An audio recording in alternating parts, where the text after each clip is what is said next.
I should just be a good boy for now.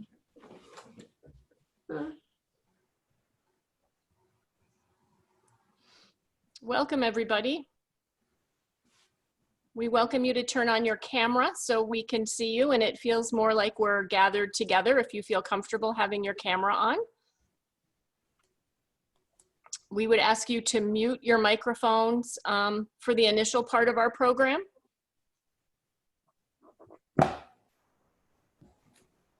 And we will turn them on later for questions and answers. Okay, we're expecting a couple more people. We'll let them in as they arrive in the waiting room. So welcome, everybody. I'm Gretchen Hochmeister, the Executive Director of the Hotchkiss Library here in Sharon, and we're so happy to have you here tonight. We had such a great success with our virtual book signing events over the summer that we've decided to continue them into the future, since we're all still at home and still looking for things to do and interesting things. So we've had a great lineup, and tonight's going to be a great addition to that list of books and authors that we've welcomed here to the virtual community at Hotchkiss Library. Let me just remind you again, please put your cameras on for us if you're comfortable. Keep your mics muted. After Holly and Maxine finish their discussion, we will then unmute you. If you have any questions during their presentation, you can type them in the chat box, which you access by clicking the little chat button at the bottom of your Zoom window. Or you can hold your questions for later and use the raise hand feature, or just go like this when we get to that part and we'll have you speak. We're not a big crowd, so I think we'll be able to have a nice discussion. So I'm very pleased to have my colleague Holly Nelson moderate the discussion tonight for me. And Holly is our development and events manager here at the library, and she had a long career in the book business as a co-founder of Oblong Books in Millerton. So she knows a lot about this stuff. So I'm pleased to have you here, Holly, and welcome, Maxine. Hi there. Thanks, Gretchen. The pleasure is totally mine. We've had a great time with these Zoom events with, usually I get to drive and Gretchen gets to announce, and so it's kind of fun to swap it around. And I was also just remembering that I spent some time back in the last century on the air in a different capacity in terms of the radio show on what was NWKZE. My bookstore partner and I did a music show for years and years and years. In fact, I think he still does it. But so it's a nice thing about radio is you really didn't care what your hair looked like. In the age of Zoom, we at least worry about the, sort of from the waist up. But Maxine, welcome to our Hotchkiss Library Virtual Book Signing 2.0. It has been really a pleasure to get to know you a little bit as we've talked about the event in the evening, and I've read a bunch of your books. I couldn't read all of them just because there's never enough time in the day, but visiting you at your place in Amenia and just enjoying the amazing landscape and, shall we say, aquascape that you've created around you. Well, hi, Holly. It's a real honor to be here. It's been great fun getting to know you. Plus, it's a real treat. This is kind of your introduction to Zoom, and so we hope it goes well. It's my maiden voyage. Right. I'm definitely not a nerd. Yeah. I sit in my living room on my couch with my cats and I use my laptop. I don't ever do this. So if I do something like wrong, like I don't look at the camera, don't speak loudly enough, I take no offense. Just let me know. Yeah, it's, I'm sure it'll go stupendously well. And the fact that you're in my office over there. That's right. It is really nice. So, and what's interesting, there's so many interesting things about you and your life, Maxine. Your charming little house over there in Flint Hill Road with all those cats, but you spent a lot of time before that in the, shall we say, dog-eat-cat world of advertising.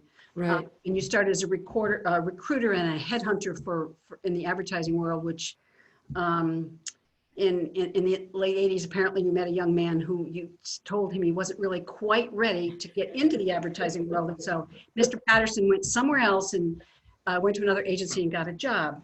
Right. Since then, I know you've collaborated over the years with somewhere between 27 and 30 books. Right.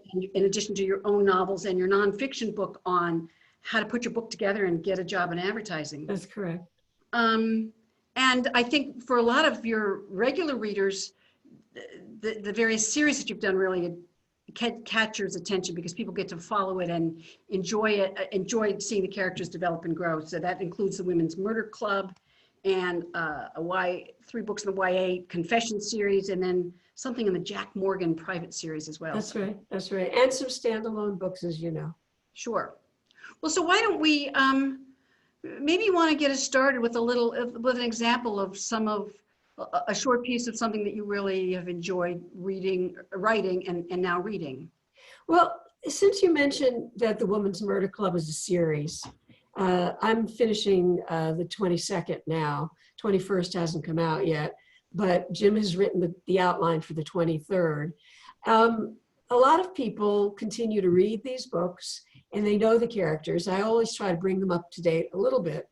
But an odd thing happened a few years ago when Jim had another one of his brilliant ideas, which was to write little short $5 books that, as he said, you can read them you can devour in a few hours. And I figured anybody who picked up a book that looked like this might not know my characters, or our characters to be exact. So I was talking with you before about maybe I'll just read chapter 1 of The Trial, and in it I give the reader a close-up of the 4 main characters of the whole Women's Murder Club. And so should I just read? Yeah, that'd be that? Okay. That'd be terrific. Okay, if you can't hear me, do whatever you do. Poke a button or raise your hand. Okay, so this is the girls, as we call them, all right? It was that crazy period between Thanksgiving and Christmas when work overflowed, time raced, and there wasn't enough light between dawn and dusk to get everything done. Still, our gang of 4, what we call the Women's Murder Club, always had a spouse-free holiday get-together, dinner, drinks, and bar food. Yuki Castellano had picked the spot. It was called Uncle Maxie's Top Hat, and it was a bar and grill that had been a fixture in the financial district for 150 years. Something like this library, right? It was decked out with Art Deco prints and mirrors on the wall, and a large neon-lit clock behind the bar dominated the room. Maxie's catered to men in smart suits and women in tight skirts and spike heels who wore good jewelry. I liked the place, and I felt at home there in a Mickey Spillane kind of a way. Case in point, I was wearing straight leg pants, a blue gabardine blazer, a Glock in my shoulder holster, and flat lace-up shoes. I stood in the bar, slowly turning my head as I looked around for my BFFs. Lindsay, yo, I'm Lindsay. Cindy Thomas waved her hand from the table, tucked under the spiral staircase. I waved back, moved toward the nook inside the cranny. Claire Washburn was wearing a trench coat over her scrubs, with a button-on lapel that read, "Support our troops." She peeled off her coat and gave me a hug and a half. Cindy was also in her work clothes, cords and a bulky sweater, with a pea coat slung over the back of her chair. If I'd ducked under the table, I'm sure I would have seen steel-toed boots. Cindy was a crime reporter of note, and she was wearing her on-the-job hound dog clothes. She blew me a couple of kisses. Yuki stood up to give me her seat and a jasmine-scented smack on the cheek. She had clearly come from court, where she worked as a pro bono defense attorney for the poor and the helpless. Still, she was dressed impeccably in pinstripes and pearls.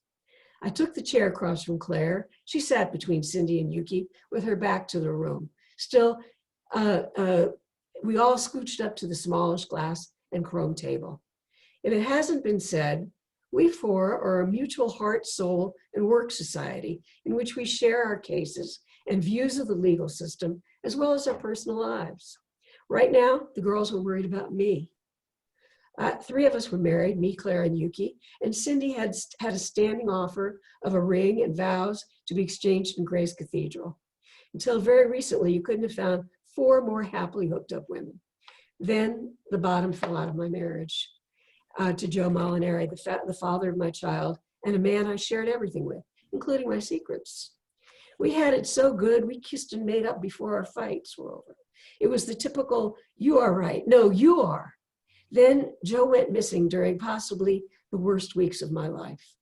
I'm a homicide cop, and I know when somebody is telling me the truth and when things do not add up. Joe missing in action had not added up.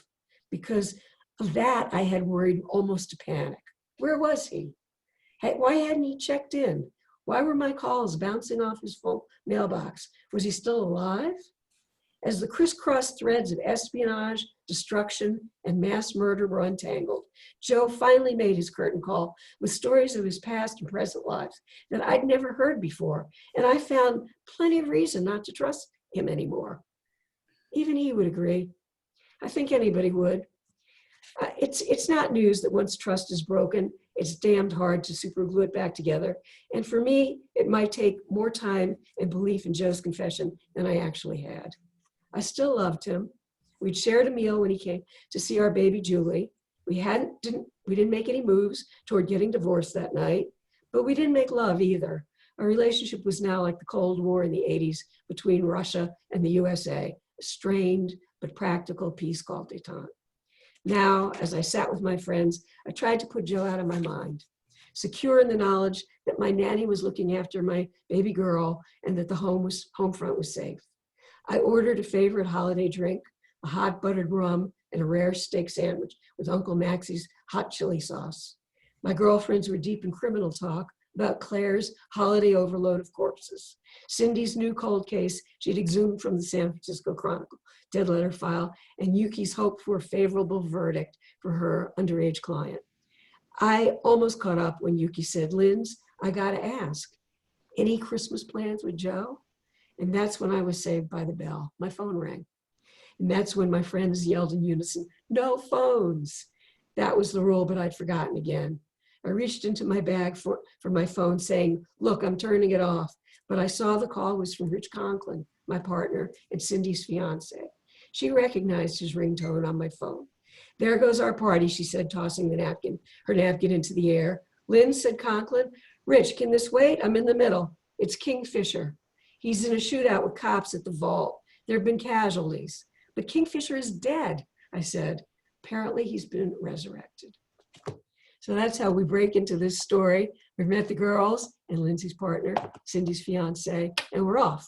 And as I was telling you, Holly, this book, this little $5 book, I don't know how many we sold, but it was on the bestseller list of 4 national things: The Times, USA Today, Publishers Weekly, everything.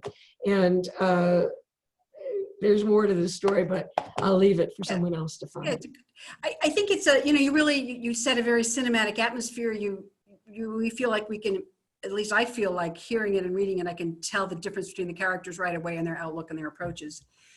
When I step back a little bit, my sort of first question comes, Max, in terms of, you've described yourself as a Jewish girl from Miami, right? Yes. How did you become such an expert on crime and cops and how they operate and solve crimes in the Bay Area? Well, I would like to say that it takes a village. First of all, James Patterson has a giant head. It's big and it's full of brain. And he basically brought this genre back to life after it had been quiet for many decades. And I have never asked him why, but he really likes crime, and so do I. I watch a lot of TV shows. Dick Wolf is like my, he's the producer of some of the crime shows I watch. He's a Law and Order, all of Law and Order, and now something called Chicago PD, which has really lit our fire. And also, I think Chicago's fire department and other things. And so I basically educated myself without knowing what I was in for. When I wrote my own work, it was what they call, women's fiction. And in the libraries, it's filed under women's social studies. So this was new for me too. I'd written several novels, but this was the first shoot 'em up stuff I'd written. Now, I told you that I'm a Jewish girl from Miami, not just to inform you about my ethnicity, but because I wrote a book with Jim that I fought like crazy. I did not want to write it, and he talked me into it. And I pleaded with him, why do you want a Jewish girl from Miami to write about this Catholic girl from Cambridge? And she goes to some very bad places. And she's a very, very lovely person. She went to med school. Her parents were both difficult human beings. Her father was highly educated. Her mother was highly religious. They were both drug addicts. So as soon as Bridget could get out of the house, she went to med school. She got out of the house. And then she went to South Sudan. Now, this is a place none of us really want to go. And at the time that the book was written, I'm not sure what year it was, a few years, maybe 5 or 6 years back, there were wars going on, and there may still be wars going on. And it's about as different a place as everybody we know have ever been. And when young Bridget went there, she was 26 years old. And she became one of 6 or 8 doctors in a displaced persons settlement of 80,000 people. 80,000 people who were in a war zone, 80,000 people who were stricken with all kinds of dysentery, plus natural conditions of floods one season and droughts the other, living on whatever it is that they could make grow. It was a terrible situation. And Bridget went there right from medical school. And do you think I should read from that, or do you want to? Yeah, we'll just give a little. You could certainly read a bit. This is the book you're referring to now. Is called. Yeah, I was going to read a more prickly book that's more, more like the stuff that we write routinely, and then get back to Bridget. But you tell me, you're driving. Yeah, why don't you give us a little sample of Woman of God, and we'll talk a little bit more. And Bridget, because it's so different from everything else. Okay. Bridget, this is a very different book, but it was very important to Jim. Now, normally he writes me an outline, and it's a paragraph, a chapter, and he has done this with me, and he's done this with a lot of other people. I was one of the first, and he wants his co-authors to be involved in the books because they write the actual words, and yet you can't help but change the chapters as you go. Things happen that add to the drama and the suspense. And Jim has given us a few little catchphrases that have helped me, for sure. I haven't spoken to his other co-authors, but things like never let the adrenaline drag, get out one emotional feeling in each scene. And I have stuck to those principles. He also likes to set the hook at the beginning of the chapter and then set it again. And this book, as big as it is, it's not huge, but it is, hold on. It's a real novel. It's a novel size book for sure. Yeah. So the last page is something like 362. Thank you, Holly. Well, it's 362. That's, of course, single spaced and in a book, but it was probably 500 or 600 pages in the form that I wrote it in. And it took me 9 months to write because I write fast. And as I said, I whined the whole time. I had to be in a place I didn't want to be. Now, Bridget is also in a place she doesn't want to be. And she's been through the wars, literally. And she's been on the killing fields, and she's been shot. And a very nice priest has been shot. And the man that she loved has been shot. And now she has to get out of town. They have to put her in a plane and move her to another country, basically. And so she's on the way. So give us a little setup and because okay, so she's on the way. This is chapter 31, and she is going to Europe, and she's been living in a little cramped little room with children sleeping under her bed. A lot of her patients are children, and a lot of them die. 50% of her patient load, they die. They're working with paper cups and plastic straws and bicycle handles and expired prescriptions. Whatever they can get, they use it, and there's no stop. It's night and day. All right, so she's leaving. She's just met somebody, actually, and she's had lunch with him, and there's a connection, but she says, time to go. So she breaks something that feels like it's possible. And she says, at 9:27 the next morning, I was in a window seat on a plane flying out over Fiumicino to Charles de Gaulle in Paris. She talks about what she's wearing that people that were friends in the hospital gave her: nubby sweater, pink shoes, a crucifix. And I watched Rome recede until it looked like a sepia drawing in an old history book. Then a layer of clouds filled in between the plane and the noble city many thousands of feet below. She missed this guy already, and she still feels inexplicably bound to the man that she loved who died. And that no holiday romance could compare, not when I was still suffering such a profound loss in my heart and my soul.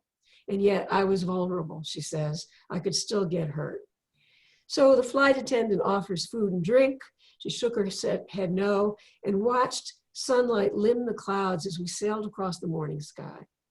She closed her eyes, and as soon as I did, an image of that settlement came to me in minute detail. I saw the hundreds of rows of tukels, these little clay huts, and I saw the faces of men and women whose names I hadn't known, but I knew them now. And how many of these innocents had been slaughtered since I left the airport. She's having these thoughts when a warm feeling fills her chest.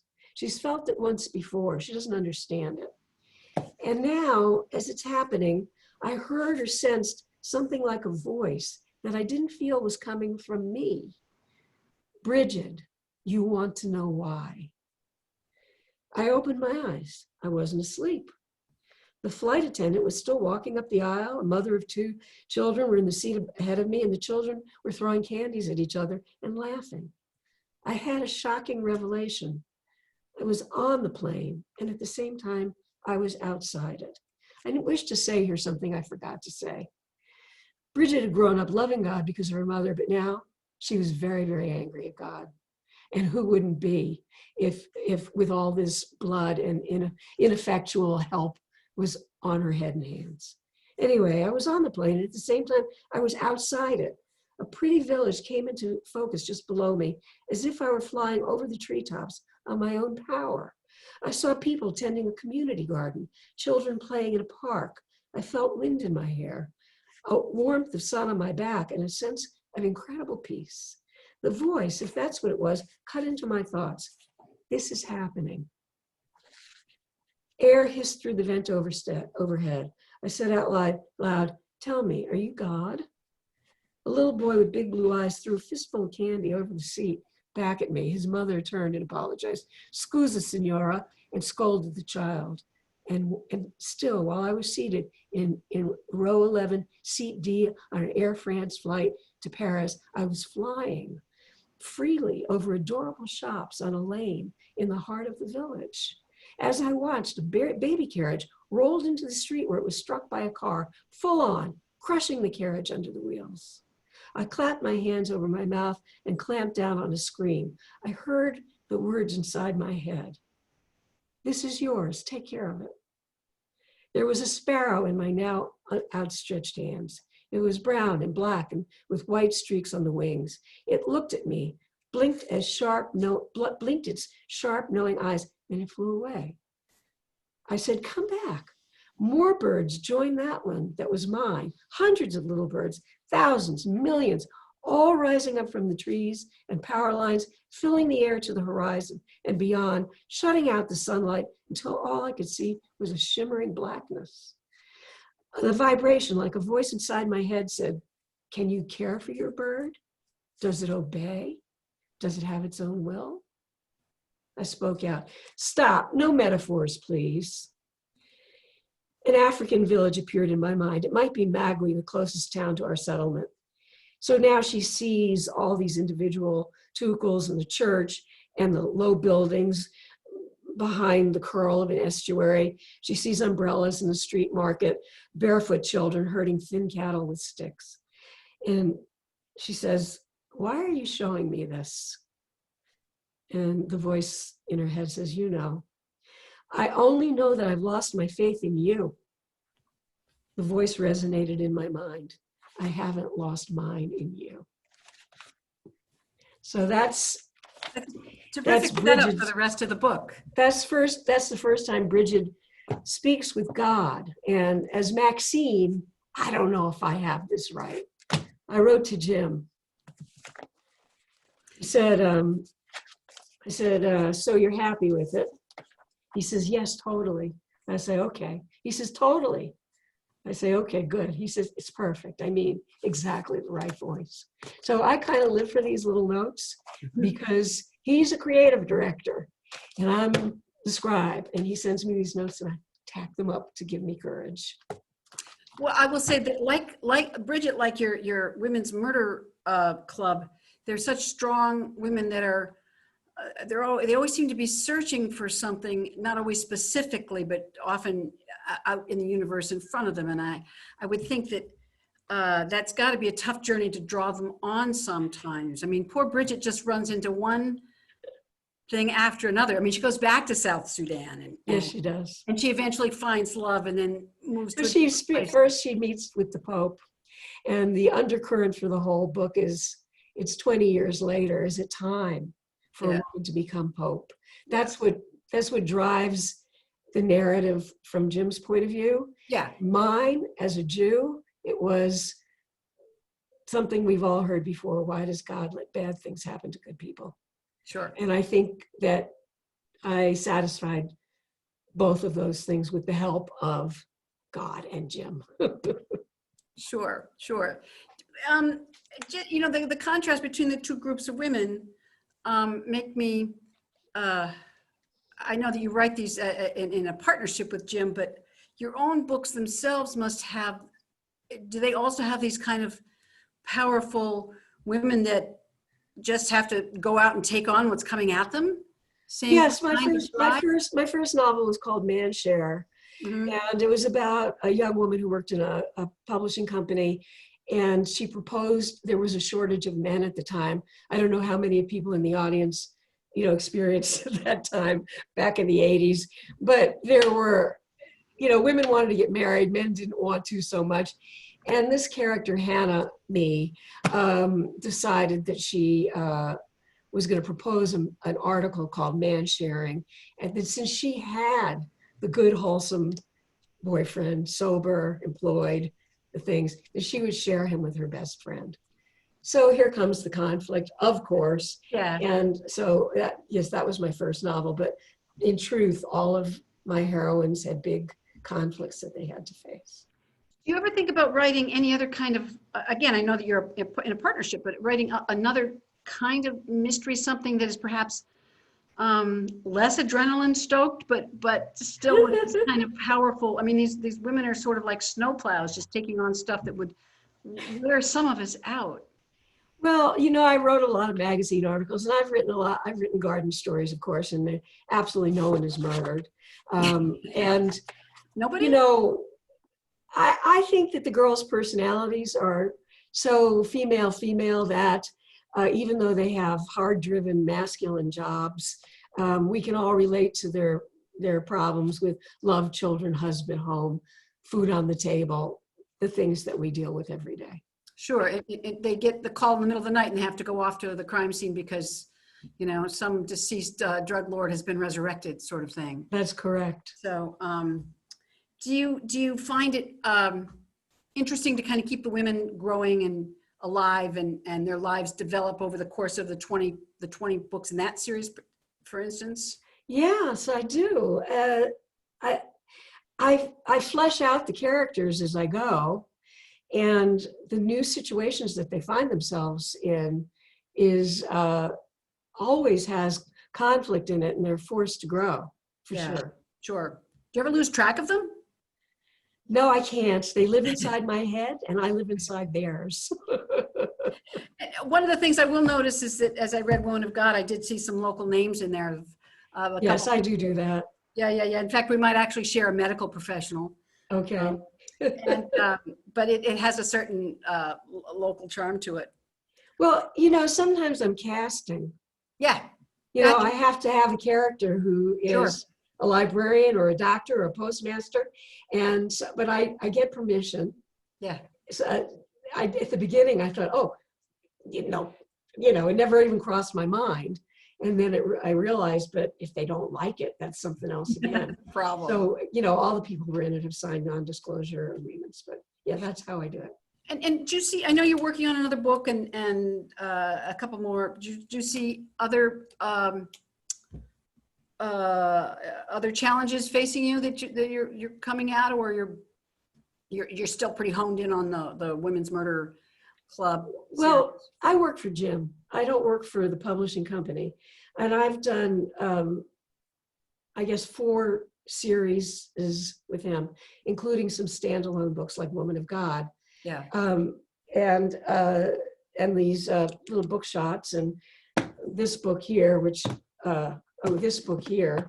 was so scary that I really had to get researchers, and I had to get researchers with Women of God also, because I have songs and, ways of living that it was really important for me to be getting input so that I could actually create. And I'm doing that now in San Francisco, but my researcher is in Oakland, surrounded by orange sky. So, it's hard for her to just run down to San Diego for me. Yeah. So I must use Mr. Google and his street maps. Yeah, fortunately, Mr. Google always seems to be there for us. Fortunately, yes, even better and better. Yeah. Well, listen, I know we've got people in our that are joining us here this evening. Maybe we should see if there are questions from readers other than myself. We'll be happy to to talk or to answer some questions if anybody wants to share anything or raise a hand or put something in the chat box. We have one question in the chat box about YA books, and are wondering how you think differently about those, if your process is different and how you approach it. YA, young adult? Oh, young adults. Okay. The Confession series. Okay, yes, the Confession series. Well, Jim had an idea for this young girl and her siblings, and it starts with that book in which the young girl, Tandy Angel, finds her parents dead in their beds in their locked apartment. So that's what they usually call a closed room murder mystery. It's an old form, but we certainly brought it to life. And then we wrote 4 books. That was enough. I also started the private series, which is still going on, but I started that series writing in a man's voice. So didn't worry about the same exact things as a man, but I thought the series was very good. As you're putting the action together from the viewpoint of a teenager, I think Tandy is 15 or 16 and she's got some siblings. Does that, again, it's something that you haven't necessarily experienced being a teenage millionaire, I don't think. Well, it's interesting you should say that, Holly, because I had to try out with Jim to get this, as I asked him to try out to get into advertising. And he wanted a story about a pregnant bird who was taken into a veterinarian's office. And I know birds, and they're not pregnant that way, but deer certainly are. And so I wrote a few chapters set up for this. In one chapter that I sent to him, in which a man who hunts hit this deer with his 4x4, and his little girl was with him in this truck.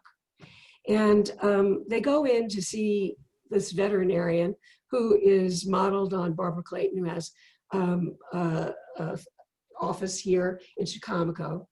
And I asked her to please show me how we're going to deal with this pregnant deer. And she showed me. And there were other chapters in this little set he wanted me to write. And in 2 of these chapters, one was the deer and the excision of the uterus and taking the baby out and snugging it up to its mother so the mother could be with it in case deer have souls. And the other 2, little girl flies. Yeah. She flies. And at the end of it, he says to me, first he says, you could make a living doing this. Then he says, Maxine, you have never been a deer, but you have been a freaking little girl. So I had a lot of trouble making that little girl fly, but I had no trouble relating to that doe and her fawn. Huh, interesting. Yeah, But anyway. yeah, So anyway, we carried the series on and I enjoy it. terrific. Other questions or thoughts or ideas that people would like to share? Robin wants to say hello, goodbye. Wait, you can unmute. You here, Robin? Yeah, oh, I'm so sorry. My teenager has made dinner and I have to go. Thank you for coming, Robin. Thank you so much. I look forward to reading the series. Thank you. Next one comes out in May. Okay. Thank you so much. Okay, take care And now. thank you, Gretchen, for putting this together. And Oh, you're welcome. Please join us again. Bye. More. Thanks. Bye-bye. Good. How much time do you have to write one once you receive the outline? Is there a strict schedule that you have to follow? I have a feeling that most people take a year because he gives them a year. But I come from a background of sales, and somewhere pretty early into the process, I learned that if I was going to get paid for a year, but I wrote the book in 6 months, I could write 2 books in that year and get paid twice as much and start a new book. Generally, they take me between 7 and 8 months, but this is all I do. All I do. I get up in the morning, have my coffee with my cats, and I look at my outline and I see, what am I writing? I see someone in the chat box a moment ago asked, what is the process with Jim? A moment ago, there was a question. Yeah, tell us about that. Yeah. Does somebody still want to know? Mm-hmm. Yeah. Okay. Jim, as I said before, gives me an outline. He gives one to all his co-authors. The one for Woman of God was extremely thick for Jim because he basically had to teach me how to think like a Roman Catholic. And the other ones, I know as much about procedural crime as anyone could know who watches crime shows all day. So he gives me an outline. Every 2 weeks, I send him 10 chapters. 10 chapters is about 6,000 or 7,000 words. And when Jim says, set the hook, then set it again, he's talking about setting it again in 600 or 700 words. I don't know if you could hear me. Sorry, I'm having a little hay fever here. So I send it to him. Sometimes he says, you're a genius, keep going. Sometimes he says, cut this, I have a little nit to pick with that. And sometimes he just says, great, keep going. And I just keep going. And I've been writing with him now for about 25 years. I pretty much know what he's going to like, what he's going to hate. In that way, in that sense, it becomes more of a craft than an art. Well, I'm not sure. Yes, I don't okay. mean that in any kind of negative way. I mean, No. Listen, these are commercial. This is commercial fiction. And I try to make every single word count.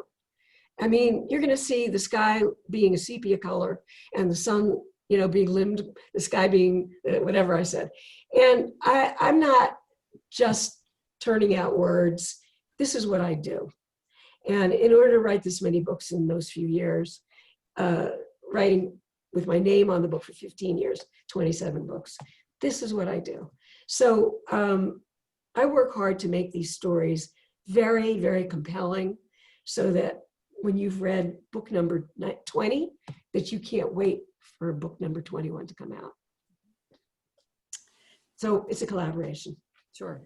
Do you ever get to decide who the perpetrator of the crime is, or is that all decided by Jim?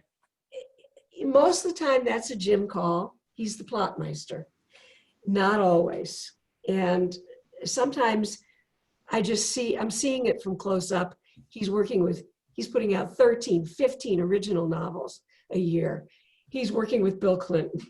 He's got a TV show, that's running now. So he's not as into that particular story as I am, but he is the brain behind the Women's Murder Club and all the characters. He talked to me about it in the elevator in 1992. And I didn't start working with him on these books until 1995, something like that. So he nurtured the idea for a good long time. Mm-hmm. I'm impressed by not just your ability, your ability to keep at it with this sort of intensity over 20 books in all these years.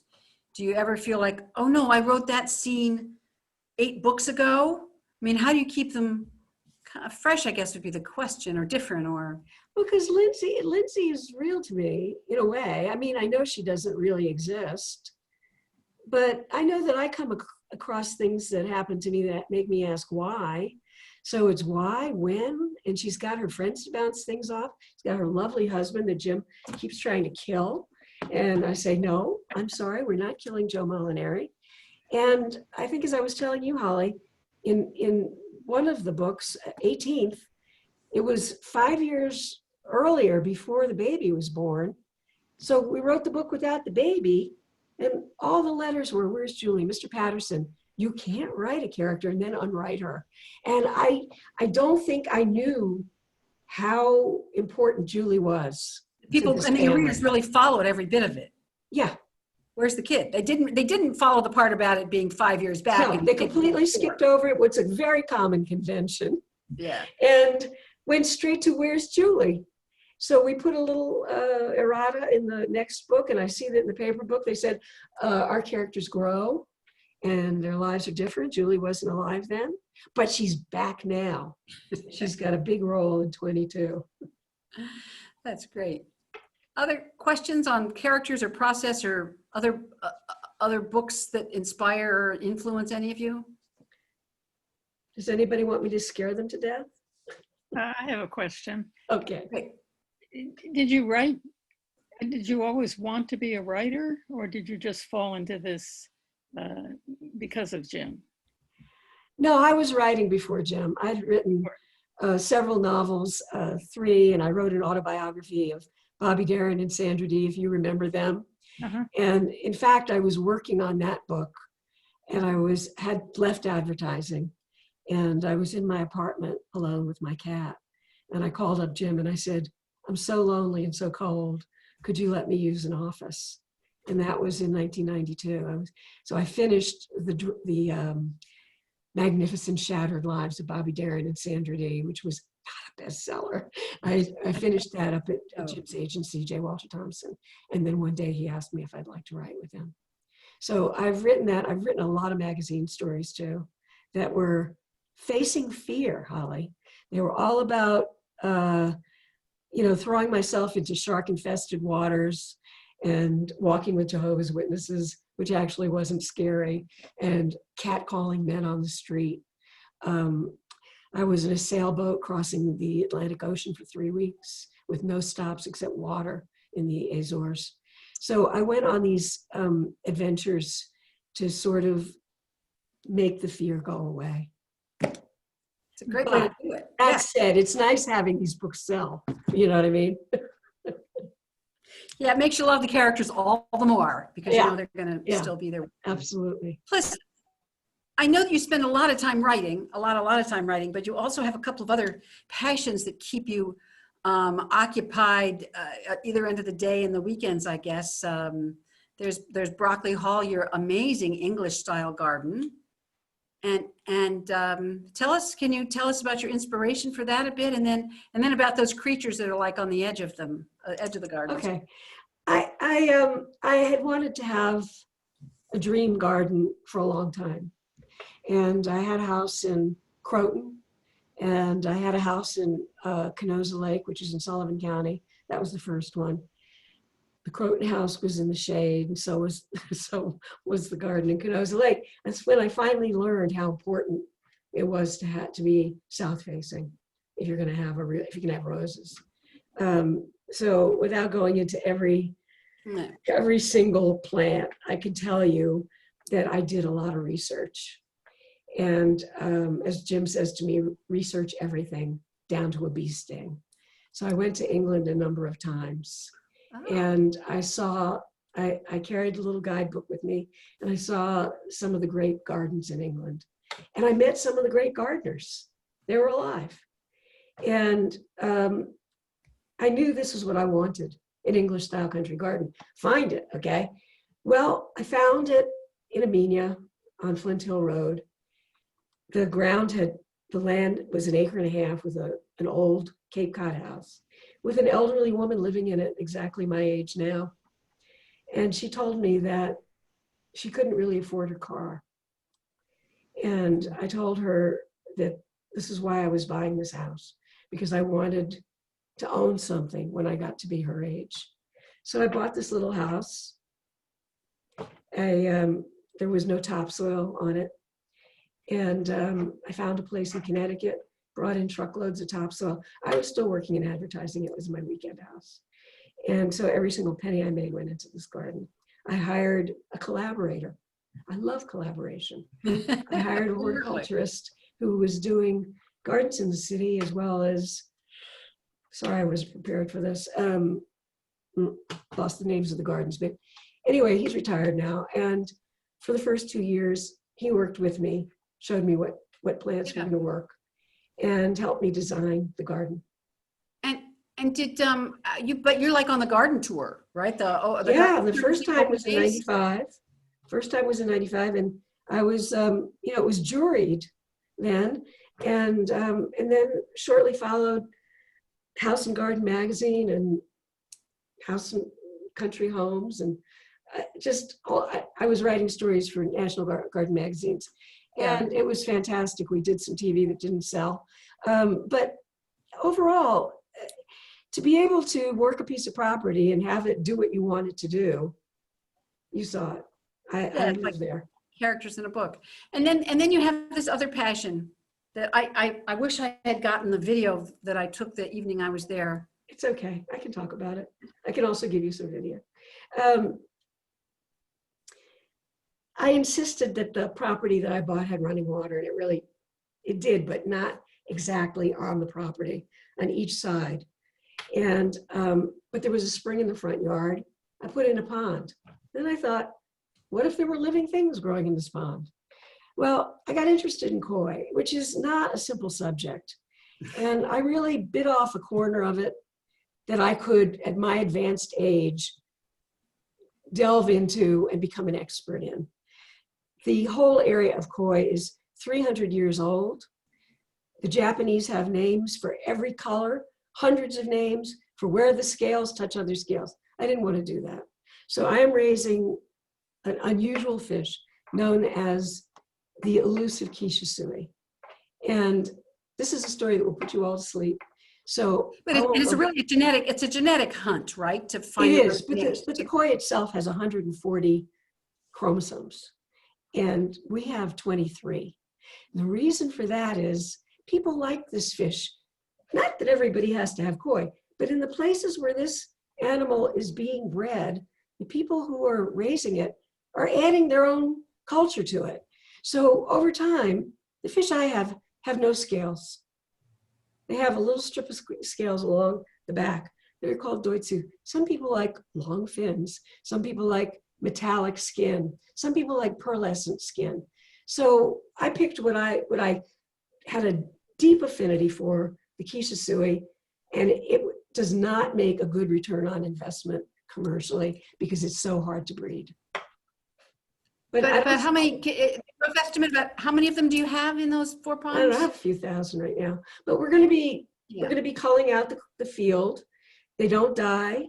We kill nothing.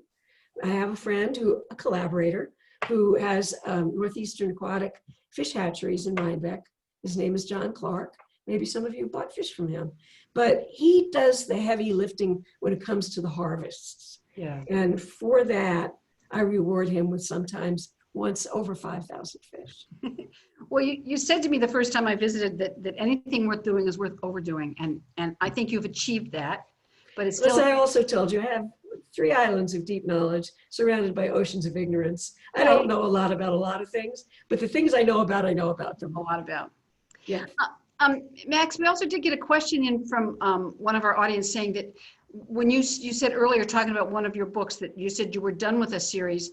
Do you ever want to change or segue to other characters within a series as part of a series? Like, No, I don't really think so. I think this series, Women's Murder Club, is Lindsay's series. She's the only character that speaks in first person. Yeah. So it's her series. I'm crazy about her. I think she's got a very complex life, and I don't really know if her life is like the life of a real cop. She has a normal marriage despite the chapter I read you, and she has a normal little girl, and she has girlfriends who do different parts. They're holding down the four corners. One's a cop, one's a newspaper reporter, one's the ME, and one's an ADA in the district attorney's office. So we pretty much have the blanket covering the whole patch. So that's good. It gives you a really cohesive, almost like it is a village. It does take. Yeah, well, we can also look at it from the other character's point of view, but when they speak, they don't speak in first person unless they're speaking to Lindsay. Yeah, yeah. Oh, interesting. And you don't yet have a sense of, when she'll start to cash in her IRA after she sends Julie off to graduate school, kind of thing. I mean, well, interestingly enough, we don't really age the characters too much. We don't nail down the dates that the stories take place, so that they're living in a kind of limbo. The little girl just had her 4th birthday. But, Lindsay's, we know she's over 40 because she had the baby when she was an elderly prima gravida. And Claire is a little older and Cindy's a little younger, but we try not to give them specific birthdays. There's a question asking if you have a different, what your process is for your own books as compared to when you're collaborating. Well, it was a long time ago that I wrote my own books, and what I learned from Jim was to outline. And anybody here who's thinking of writing their own work, you can find Jim Patterson on Masterclass, where he talks about the outlining process. And I would only say it is very good to have a map. I know a lot of writers who don't outline their work, and then there they are in the middle of the book and they don't know which way to go. And I think some of them, they can manage it. And there's some very professional writers who don't believe in the outline method. They like to see what's going to happen. Lee Child is one of those writers. They like to see what's going to happen when they open the book the next morning. But as for me and as for Jim, we like having a roadmap of where this is going to go. So when I was writing my own books, I had an agent, and the agent was aware of the market, and she would tell me, you need to have something happen here. But it wasn't a collaboration. I just had to grit it out. Sure. Is there other advice that you'd give to aspiring writers? I was going to say young writers, but only young in their writing experience. I think that a lot of writers get to it later in life when they. Well, there's a fellow by the name of John McKee. Robert McKee. Thank you, John. Robert McKee. And he is a screenwriter. And he's taught generations of screenwriters. He has a book out called Story.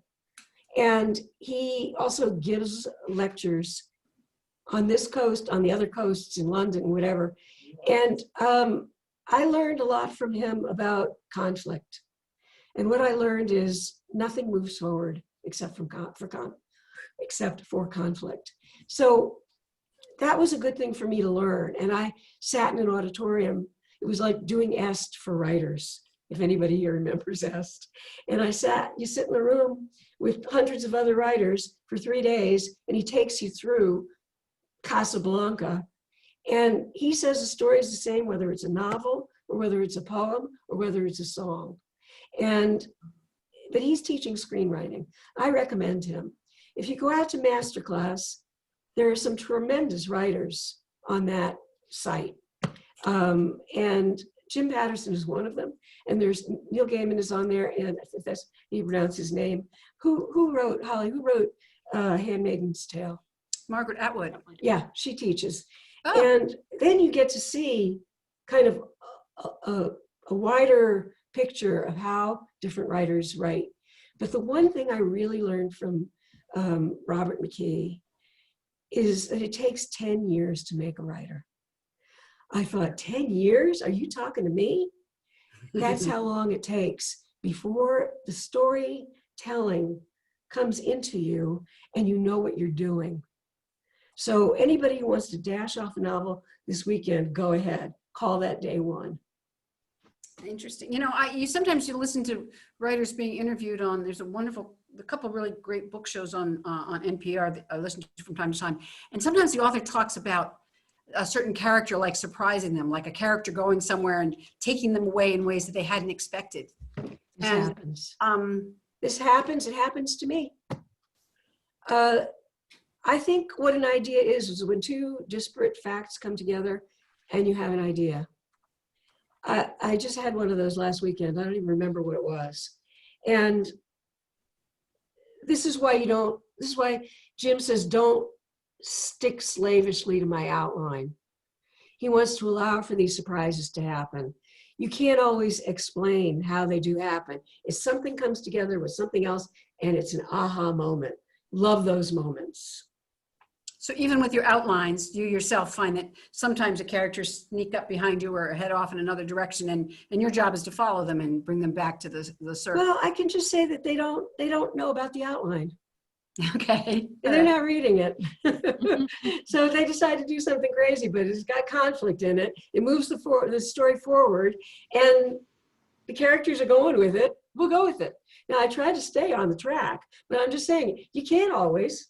Yeah. You can't always. Stuff happens. Yeah, if they won't let you, you can't do it. That's great. Well, Maxine, this has been a terrific conversation and an evening of stories, and I know we could go on and on and on, but for some of us, it's a school night I or know. something like that. I know. Any other last quick questions? Any of you that have a mystery in process, you know, when it's or a book in process, when it's published, we'd be happy to do one of these for you as well. So.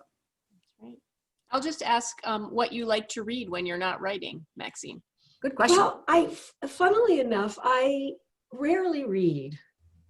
And this has not always been true, but when I started working with Jim and I would write, he might say something like, well, the writing's very good, but it sounds a little Sue Graff to me. Oh, well, I don't write Sue Grafton. So I realized that was a cue. Now, Jim reads a lot, but I find that I pick up the voices of other people. When I'm on vacation, I read. That's when I read J.D. McDonald, who wrote many years ago. I thought, oh, what a fantastic writer. And I'll read Lee Child. What a fantastic writer. But when I get off that cruise ship and I come back to a new outline, I'm not stuck there. But if I were reading in between, I'd just rather not. I don't want to get confused. Maybe not room in your writerly brain, and there's so much going on in there anyway, right? Not room Plus in the process. TV. Yeah, right. That's great. Well, thank you so much. We just can't thank you enough, Max, for all you brought to the evening. It's really a different process for us, and I think it's been quite enjoyable. And thank our audience for joining us, because again, a little something different. And we'll invite you back. We have another novel coming up, a novel coming up October 13th with Bill Clegg, who's a Sharon native. Yes, The End of the Day, his next novel, on Tuesday the 13th. And his first one may be read by a lot of you. I mean, it was quite well known and was shortlisted for the Booker Prize, I think. Mm-hmm. So And he disguises, Sharon names and people in his books as well. So maybe they fun could to do do that. Characters from Max's book. there you go. And My people live and work at the post office. it's a busy, big post office, isn't it? There in Amelia Yes. and Sharon. And Well, we have I copies of this book. If you ordered one, we'll be getting in touch to let you know how to pick it up. And if you'd like one, Maxine's available to sign them. So let us know. I have a mask. Okay. Thank you. I really enjoyed this, everybody. I live a very cloistered life, so it's fun for me to get out and come to the library. It was very good of you to come. Thank you very much. Oh, the pleasure's ours. Thank you for joining us, and thank all of you. Thank you all. Thanks, Okay. Holly, and thanks, Maxine. A Thank you pleasure. all. Okay, see you again. Look forward to seeing you again. I'll be here. You ask me, I'll come. Okay. Good night. Bye-bye, ladies. Keep writing. Okay. Hi, Barbara. Susan. Okay.